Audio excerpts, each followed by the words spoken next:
তাহফিজুল কোরআন মহিলা ঢাকা ৯ আসনের বিএনপির মনোনীত প্রার্থী হাবিবুর রশিদ হাবিব বলেছেন, আগামী দিনে বিএনপির বাংলাদেশকে সুশাসন, ন্যায় বিচার ও ইসলামী মূল্যবোধ ভিত্তিক একটি রাষ্ট্র গঠন করবে, যেখানে সকল নাগরিক সমান অধিকার ভোগ করবে। বৃহস্পতিবার রাজধানীর সবুজবাগে নন্দীপাড়া জামিয়াতুল নূর মাহফিজুল কোরআন মহিলা মাদ্রাসার দ্বিতীয় তাফসিরুল কোরআন মাহফিলে তিনি এসব কথা বলেন।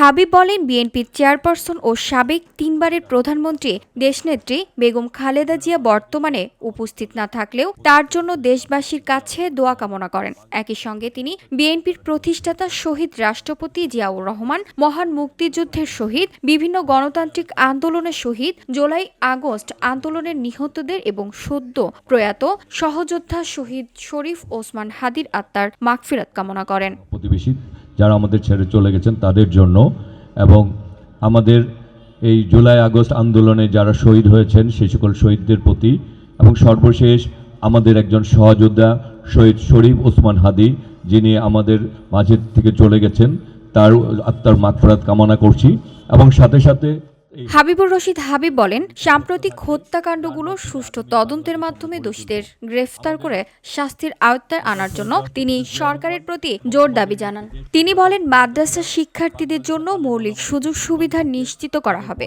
এবং শিক্ষা প্রতিষ্ঠানগুলোকে আর্থিকভাবে স্বয়ংসম্পূর্ণ করার উদ্যোগ নেওয়া হবে। শহীদ রাষ্ট্রপতি জিয়াউর রহমান সংবিধানে বিসমিল্লাহির রহমানির রহিম সন্নিবেশিত করেছিলেন।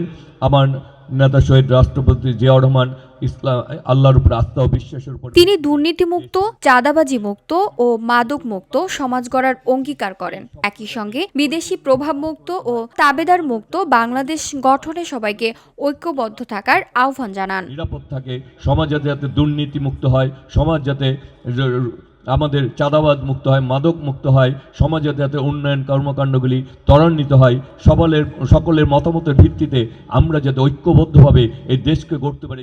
নিজেকে নেতা নয়, জনগণের সেবক হিসেবে উল্লেখ করে হাবিবুর রশিদ হাবিব বলেন, কথা ও কাজের মিল রেখে তিনি মানুষের সেবা করতে চান। এ সময় তিনি এলাকাবাসীর দোয়া ও ভালোবাসা কামনা করেন। সে নেতা হয় না, সে ভিওটি বাংলা নিউজ ডেস্ক। আপনাদের সেবক হতে চাই, সেবা দিয়েই আপনাদের এই কথা এবং কাজের মিল রাখতে চাই।